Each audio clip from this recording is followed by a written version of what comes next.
Stage پہ کھڑے ابراہیم خٹک نے اپنی بات مکمل کرتے شکریہ کہہ کر مائک کو ایک طرف رکھ کیا اور مضبوط قدم اٹھاتا اسٹیج سے نیچے اتر گیا۔ وہ پاکٹ سے موبائل نکالتے پیغامات دیکھ رہا تھا جو کہ ان گنت تھے، اس کے فینس، اس کی فیملی، اس کے فرینڈز اور ایک اور وجود کے بھی۔ اس نے پہلے کچھ کام کے متعلق پیغامات کے جواب دیے۔ وہ اس ایک چیٹ کو دیکھ رہا تھا جس کے میسیجز اس نے تقریباً 2 ہفتے سے سین نہیں کیے تھے۔ ان پیغامات کا جواب کیوں نہیں دیا گیا تھا؟ کیا وجہ تھی کہ اس کے محبت ہونے کے باوجود وہ اسے جواب نہیں ملے تھے؟ ابراہیم نے اس کی چیٹ کھول کر میسیجز پڑھنے شروع کیے۔ آہستہ آہستہ وہ تمام میسیجز پڑھتا گیا، کہیں غصہ تھا تو کہیں ناراضگی۔ تمام پیغامات کے بعد خاموشی وہ محسوس کر چکا تھا، کیونکہ اس کے بعد کوئی شکوہ، کوئی گلہ نہیں تھا، حالانکہ وہ ایسی تھی نہیں، اتنی جلدی چپ ہونے والی۔ ابراہیم نے میسیجز پڑھ کر چھوڑ دیے، بغیر کوئی جواب دیے۔ وہ اٹھا اور اپنی کار کی جانب بڑھ گیا۔ آج پھر وہ پیغامات بے مول ہو گئے، اور وجہ کا اب تک علم نہیں ہے، نہ مجھے، نہ رودابہ جمشید کو، اور شاید آپ کو بھی نہیں۔ ٹھیک 15 منٹ بعد اس کی گاڑی ایک عالیشان گھر کے سامنے رکی۔ وہ گیٹ پر ہی گاڑی کھڑی کرتا تیزی سے اندر اترا، گھر میں داخل ہو گیا۔ پیچھے ڈرائیور گاڑی کو کارپورٹ میں کھڑا کر رہا تھا۔ اس نے کمرے میں داخل ہوتے لائٹ آن کی تو سامنے بیٹھا وجود اسی کو دیکھ رہا تھا۔ شاید وہ جانتی تھی کہ وہ آج جلدی آ جائے گا۔ کہاں بھی ہے، میرا انتظار مت کیا کرے۔ وہ ان کو یوں انتظار میں بیٹھا دیکھ کر جھنجھلا گیا۔ تم جلدی مت آیا کرو، تم جلدی آ جایا کرو، میں انتظار نہیں کروں گی۔ انہوں نے سنجیدگی سے جواب دیا۔ ہاں، میرا انتظار کرنا کب چھوڑیں گی؟ جب تم جلدی آنا چھوڑ دو گے۔ اگر میں ہمیشہ جلدی آؤں گا تو آپ ہمیشہ انتظار کریں گی۔ ہاں، ہمیشہ۔ اور جس دن میں نہیں آیا؟ ابراہیم نے ان کے چہرے کو دیکھتے دھیمے سے مسکرا کر پوچھا تو وہ دل پر ہاتھ رکھ گئی۔ اس کی یہ مسکراہٹ انہیں بالکل اچھی نہیں لگی تھی۔ اس دن بھی میں انتظار کروں گی، وہ کہہ کر چہرہ موڑ گئی۔ ابراہیم نے جھک کر ان کے ہاتھ تھامے۔ میں مستقل مزاج بندہ نہیں ہوں، میری عادت مت ڈالے۔ اس کی بات سنتی وہ چہرہ موڑ گئی، یوں جیسے ناراض ہو گئی ہوں۔ مجھے بنانا بھی نہیں آتا، مجھ سے ناراض مت ہو۔ اس بار وہ ذرا سا مسکرا کر بولا تو انہوں نے اس کے ہاتھ سے اپنا ہاتھ چھڑوا لیا۔ تو پھر جاؤ، مجھے بھی ایسے لوگوں سے بات کرنا نہیں آتا۔ وہ شدید ناراض لگتی تھی۔ چلا جاؤں گا تو لوٹ کر نہیں آؤں گا، جب تک ہوں برداشت کر لے، وہ کہتا اٹھا اور ملازم کی کچھ دیر پہلے کی لائی ہوئی چائے کا کپ اٹھا کر کھڑکی کے پاس جا کر کھڑا ہوا۔ تم کب بدلو گے ابراہیم؟ اتنا سنجیدہ اور رکھا ہونا اچھا نہیں ہوتا۔ انہوں نے اس کی پشت کو افسردگی سے دیکھا۔ کوئی بھی اپنی مرضی سے برا نہیں بنتا اماں، بس جب دل نہ رہے تو پھر ہر طرح کا احساس مر جاتا ہے۔ اس نے گلاس وال سے لان کو دیکھا جہاں مالی پودے کو پانی دے رہا تھا۔ ہر پودا پانی سے سیراب ہوتا جیسے نئی زندگی پا رہا تھا۔ یہ لان یوں ہی ہمیشہ سے مہکتا تھا، پھولوں کی خوشبو مٹی کی خوشبو سے مل کر ماحول کو مہکا دیتی تھی، مگر وہ سب پھر بھی گلاس وال کے اس پار ہاتھ میں چائے کا کپ لیے کھڑے اس شخص کو کبھی سکون یا 2 پل کی ہی صحیح خوشی نہیں دے سکے تھے۔ انسان جب خود سے سب کچھ محسوس کرنا چھوڑ دے تو نہ خوبصورت موسم خوبصورت لگتا ہے اور نہ خوبصورت جگہ اچھی لگتی ہے۔ دل پر خزاں چھا جانے کے بعد بہار بھی بہار نہیں رہتی۔ اندر خزاں ہو تو باہر بھی خزاں ہی ہوتی ہیں۔ دل کے موسم بڑے بے موسم ہوتے ہیں، یوں پل میں بدلتے ہیں، اور اس سب کا سب سے زیادہ نقصان ہمیں ہی ہوتا ہے۔ ہم خوشی میں بھی خوش نہیں رہ پاتے، کیونکہ دل کی ویرانی آنکھوں سے نظر آتی ہے، اندر کی وحشت قہقہوں کو کھا جاتی ہے۔ زبردستی بھی مسکرایا نہیں جاتا۔ دل اتنا بے کیف ہو جاتا ہے، اتنا لحاظ بھی نہیں کرتا کہ ہم اپنے ساتھ تو ہم اپنے جیسے بھی رہیں، کم از کم دوسروں کے ساتھ ہمارے وحشتوں کے راز نہیں کھلنے چاہیے۔ پر یہ زیادہ برا ہوتا ہے۔ کوئی ہماری خاموشی کو سمجھ لے، وہ ہمارا دکھ پہچان لے جو ہم قہقہوں میں چھپاتے ہیں۔ اس کی آنکھ لائبریرین کے پکارنے پر کھلی جو اسے جانے کا کہہ رہی تھی۔ رودابہ نے تیزی سے اٹھتے اپنے قدم باہر کی جانب بڑھائے۔ وہ یونی سے باہر آئے تو گیٹ پر ڈرائیور آ چکا تھا۔ اس نے گاڑی میں بیٹھ کر سامنے مرر میں اپنا چہرہ دیکھا تو دھک سے رہ گئی۔ اس کی آنکھیں شدید سوجی ہوئی تھیں۔ اس نے اپنا سر بیک سیٹ کے ساتھ ٹکاتے ہوئے آنکھیں موند لیں۔ ایک گہری چپ تھی جو اس پر اثر ہوئی تھی۔ میڈم گھر آ گیا، ڈرائیور کے بتانے پر وہ خاموشی سے گاڑی کا دروازہ کھول کر باہر نکل گئی۔ اس نے پہلا قدم گھر میں رکھا تو جیسے کہیں اور آ گئی ہوں۔ گھر کا ماحول ہی بدلا ہوا تھا۔ سمجھ تو تب آئی جب پھپھو نے آگے بڑھ کر اسے گلے سے لگا کر اس کا ماتھا چوما۔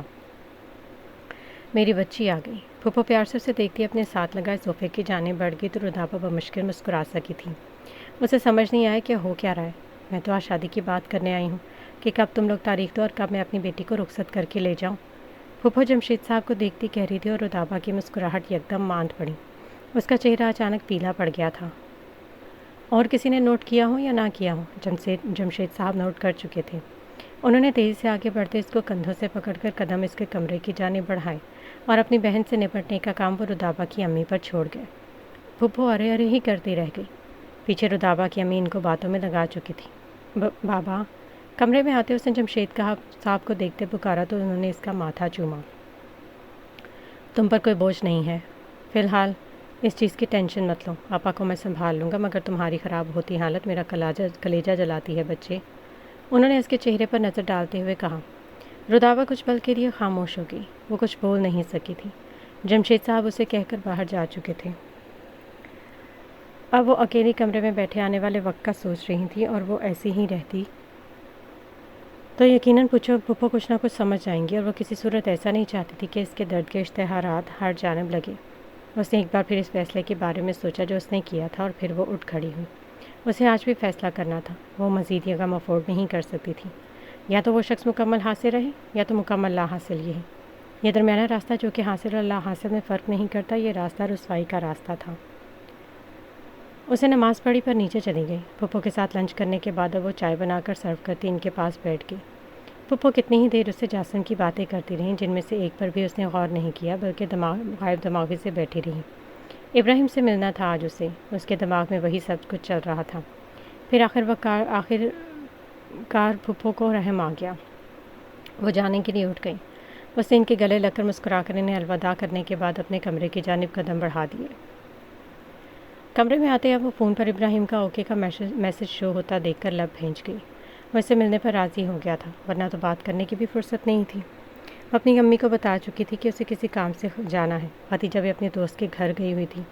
جمشید صاحب اپنی بہن کو چھوڑنے گئے تو اسے اب خود ہی جانا تھا۔ بلیک کلر کی لانگ فراک پہنے، بلیک ہی کیپری، اور اس کے اوپر پرپل حجاب کے ساتھ وہ وائٹ حجاب کیپ لگائے، کندھے پر وائٹ ہی پرس پہنے، پاؤں میں سفید کولہاپوری چپل، وہ اچھی لگ رہی تھی۔ نقاب وہ نہیں کرتی تھی۔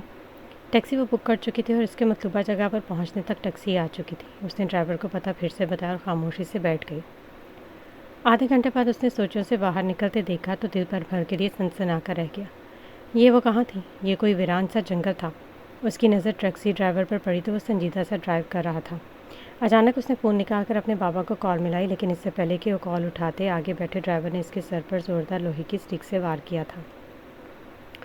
اس کے منہ سے زوردار چیخ نکلی تھی۔ اب وہ ڈرائیور اس کے منہ پر رومال رکھتا اسے بے ہوش کرنے کی کوشش کر رہا تھا، جبکہ وہ مسلسل ہاتھ پاؤں مار رہی تھی۔ دوسری جانب سے کال پر اس کی چیخیں سنتے جمشید صاحب جو کہ میٹنگ روم میں کھڑے تھے یکدم چیئر پر ڈھہ گئے۔ ان کے ہاتھ سے فون چھوٹ کر زمین پر جا گرا اور ان کا ہاتھ اپنے سینے پر گیا تھا جہاں درد ہو رہا تھا۔ سامنے کھڑے شخص نے مڑ کر ان کو دیکھا تو بھاگ کر ان کی جانب آیا۔ کیا ہوا انکل؟ وہ پریشان سے پوچھ رہا تھا۔ رودابہ، اسے کچھ ہو گیا۔ وہ بمشکل لفظ ادا کر سکے تو اس نے پریشانی سے ان کی یہ حالت دیکھی۔ آپ پوری بات بتائیں۔ اسے ان کی ادھوری بات سمجھ نہیں آئی تھی۔ جمشید صاحب نے آہستہ آہستہ بولتے ساری بات بتائی کہ کیسے رودابہ نے کال کی اور پھر اس کی چیخیں سنائی دی۔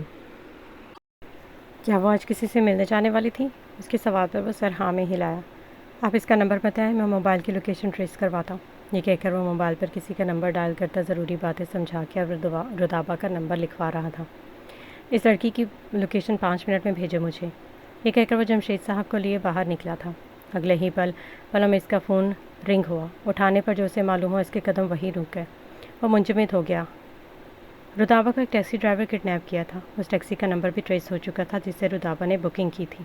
وہ لوگ لڑکیوں کے ساتھ کیا کرتے تھے اس بات سے وہ اچھے سے واقف تھا۔ لوکیشن بتاؤ۔ اس کے سرد الفاظ نے جمشید صاحب کو مزید پریشان کر دیا۔ وہ لوگ اس وقت حیدرآباد کی جانب جا رہے ہیں۔ ان کی لوکیشن آپ سے 1 گھنٹے کی دوری پر ہے۔ سامنے والے کے بتانے پر اس کے چہرے پر تناؤ مزید پھیلا تھا۔ ٹھیک ہے، فورس کو وہاں جانے میں کتنا وقت لگے گا؟ وہ جمشید صاحب کو اشارہ کرتا لفٹ کی جانب بڑھ گیا۔ فورس کو تقریباً 40 منٹ۔ نہیں، اتنا وقت نہیں ہے۔ میں روانہ ہو رہا ہوں، جتنی جلدی ہو سکے انہیں بھیجو۔ معاملہ سنگین ہے، دیر نہیں کر سکتے ہم۔ اس نے گاڑی سٹارٹ کی اور اب وہ ساری بات جمشید صاحب کو سمجھا رہا تھا۔ کچھ بھی چھپانا ممکن نہیں تھا۔ وہ مزید پریشان ہو رہے تھے۔ انکل پریشان نہ ہو، میں رودابہ کو صحیح سلامت واپس لے آؤں گا۔ براق جہانگیر کی تسلی دینے پر وہ ایک پل کو شانت ہوئے۔ وہ ان کا بیٹا تھا نہیں، لیکن انہیں اس پر اپنے بیٹے سے زیادہ اعتبار تھا اور بغیر کچھ کہے انہوں نے اس کی جانب صرف امید بھری نظروں سے دیکھا تھا۔ اس کی گاڑی کی رفتار تیز ترین ہوتی جا رہی تھی اور جمشید صاحب کے دل کی دھڑکن بھی۔ سفر طویل تھا اور اگر وہ جلدی نہ پہنچتے تو بہت کچھ ہو سکتا تھا۔ اچانک اس کا موبائل رنگ ہوا۔ باسل کی کال تھی اور جیسے اس کے ذہن میں جھماکا ہوا، اسے یاد آیا کہ باسل بھی حیدرآباد گیا ہوا تھا۔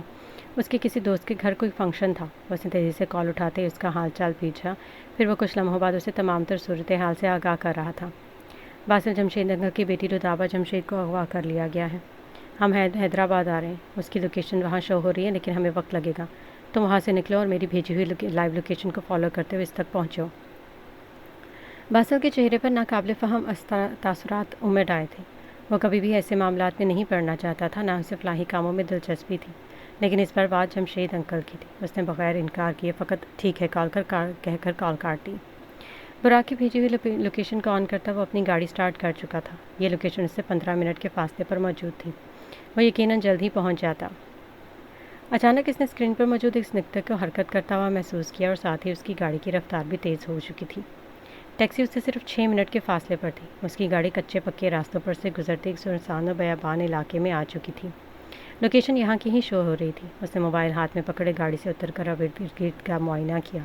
یہاں کوئی بستی تھی جو کہ رات کے اندھیرے کے ساتھ ہی خاموش ہو گئی تھی۔ کتوں کے بھونکنے کی آوازیں مسلسل آ رہی تھیں۔ اس نے پھر سے اسکرین کی جانب دیکھا جہاں یہیں کی لوکیشن تھی، بالکل کچھ قدموں کے فاصلے پر۔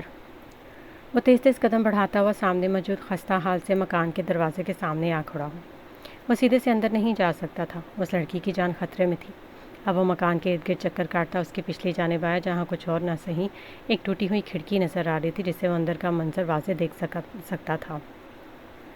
اس نے آہستہ سے قدم بڑھاتے کھڑکی سے اندر دیکھا تو ایک پل کے لیے وہ حیران رہ گیا۔ وہاں کرسی پر کوئی بندھا ہوا تھا، نہ کوئی پہرے دار، نہ کوئی حفاظت۔ اس نے اپنا آگے کا لائحہ عمل تیار کیا کہ کیسے اندر جا کر اس لڑکی کو باہر نکال کر لانا ہے۔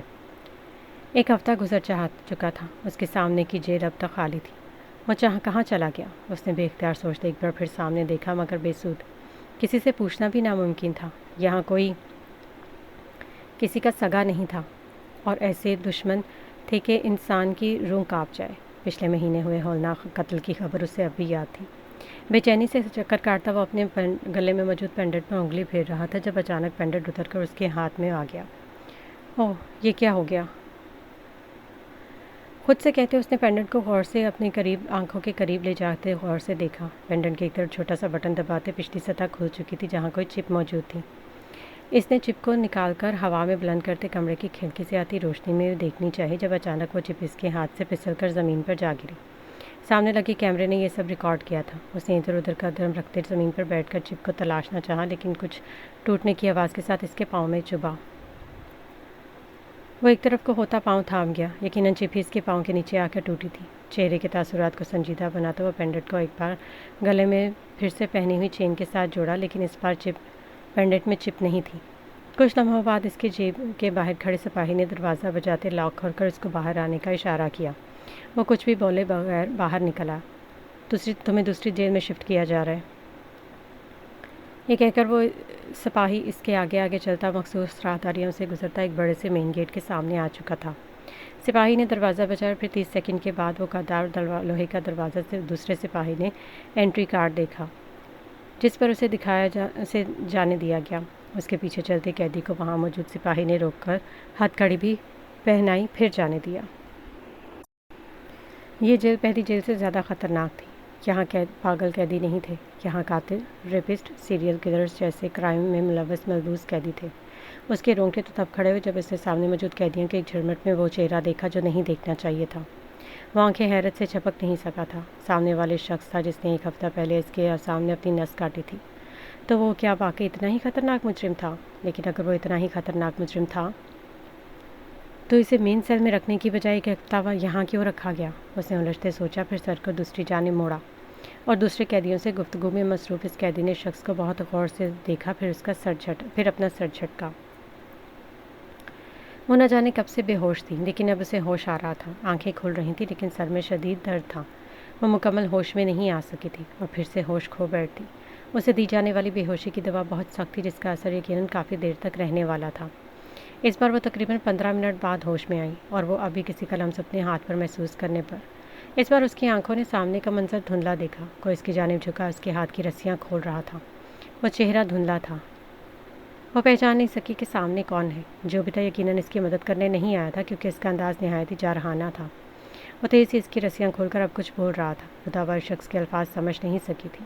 وہ اس کے ہلتے لبوں کو دیکھ رہی تھی۔ چہرہ اب بھی دھندلا تھا۔ سامنے والی کی بات تو وہ سمجھ نہیں سکی، لیکن اس کی جارحانہ گرفت اپنے بازو پر محسوس کر کے رودابا کے اعصاب بحال ہوئے، اور ایک پل میں وہ یہ سمجھ گئی کہ اسے اب بھی قید میں رکھا گیا تھا۔ وہ شخص اس کے ایک ہاتھ پر بندھی پٹی رسی سے پکڑ کر آگے کی جانب لے کر جا رہا تھا۔ رودابا کے قدم ڈگمگائے تھے۔ ساتھ چلتا شخص کسی کو کال کر رہا تھا جب اس کے کانوں میں لفظ سنائی دیے، وہ لڑکی میرے پاس ہے، اب اسے لے کر جلد ہی آپ تک پہنچ جاؤں گا، باسل نے براق کو کال کر کے بتایا تھا۔ اس کے ساتھ چلتی رودابا جمشید کے بدن میں سنسنی سی پھیل گئی تھی۔ وہ ہوش میں آنے لگی تھی، وہ اس کے الفاظوں کو سمجھنے لگی تھی۔ وہ اسے کہاں لے کر جانے کی بات کر رہا تھا، یقیناً اسے بڑی قید میں ڈال دینے والا تھا۔ اس نے لڑکھڑا کر چلتے ہوئے ایک نظر اس شخص کی پشت کو دیکھا، دوسری نظر اپنے ہاتھ کو، پھر اس نے ایک ہاتھ سے اس رسی کو کھولا جو اس کے ساتھ بندھی تھی، جس کے ذریعے وہ شخص نے پکڑ کر رکھا تھا، اور اگلے ہی پل وہ رسی کھلی اور وہ برق رفتاری سے ڈگمگاتی ہوئی واپس پلٹی۔ باسل جو مصروف سا فون پر کوئی میسج دیکھ رہا تھا، لڑکی کے بھاگنے کا ایک پل سمجھ نہ سکا۔ اس نے مڑ کر فرصت سے دور جاتی رودابا جمشید کو دیکھا، پھر وہیں درخت کے ساتھ ٹیک لگا کر کھڑا ہو گیا جہاں پر ایک سائڈ پر اسمائل تھی۔ سامنے کھڑے دو کتے اس لڑکی کے راستے کو روک چکے تھے۔ رودابا نے ایک نظر مڑ کر دور کھڑے باسل کو دیکھا اور پھر سامنے موجود کتوں کو، جن کی زبانیں منہ سے باہر لٹک رہی تھیں۔ یقیناً وہ بہت وقت کے بھوکے تھے۔ اسے کتوں سے شدید خوف محسوس ہو رہا تھا، لیکن اس سے بھی زیادہ اس شخص جو اسے مسکراتی نگاہوں سے دیکھ رہا تھا۔ وہ جو ڈری سہمت کھڑی تھی، کچھ دیر انتظار کے بعد آخر اس نے فیصلہ کر ہی لیا کہ اسے واپس جانا چاہیے تھا، اس شخص کی جانب یا پھر ان کتوں کے سامنے سے گزر کر جانا تھا۔ وہ مڑی، اس نے دور کھڑے باسل جہانگیر کو دیکھا جو جانتا تھا وہ واپس آئے گی۔ لڑکیاں کتوں سے بہت ڈرتی ہیں اور یہ بات اسے بہت اچھے سے معلوم تھی، مگر اندازہ اب تب غلط ثابت ہوا جب رودابا جمشید نے 100 کی سپیڈ سے کتوں کے سامنے سے گزر کر گلی کے کونے میں بنے گھر میں گھستے اندر سے کنڈی لگا لی۔ وہ حق تک رہ گیا۔ یہ کیا ہوا تھا؟ کتے مسلسل بھونک رہے تھے، مگر دروازے کے ساتھ ٹیک لگائے بیٹھی رودابا کھڑی ہوئی تھی۔ اسے یہاں رکنا نہیں تھا۔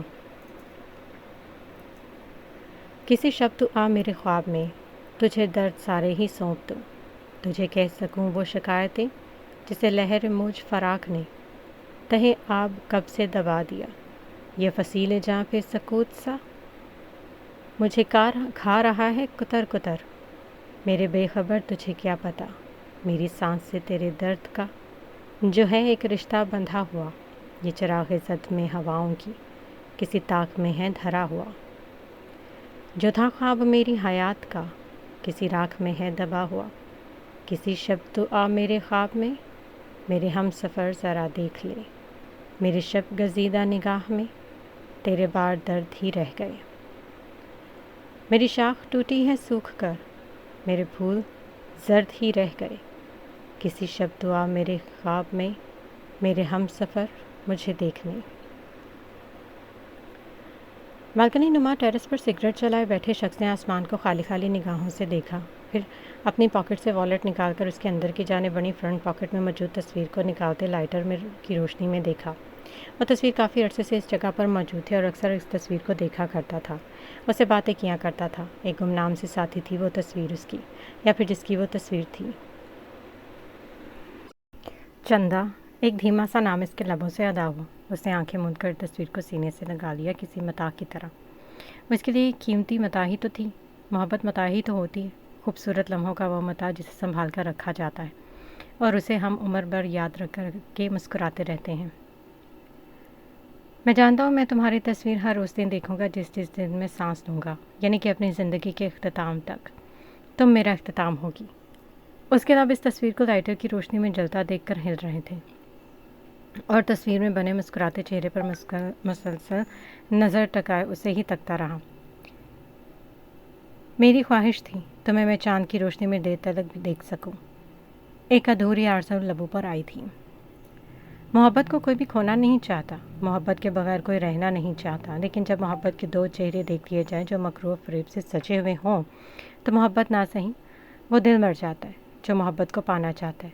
محبت تو رہتی ہے، پانے کی خواہش مٹ جاتی ہے، دور سے دیکھ کر تڑپنا پڑتا ہے، اس شخص کو ہر حسین موسم میں یاد کر کے اداس ہو جانا دل مار دیتا ہے، اور آخر میں ہم اس کے ساتھ کی خواہش نہیں اسے دور سے دیکھتے مر جاتے ہیں۔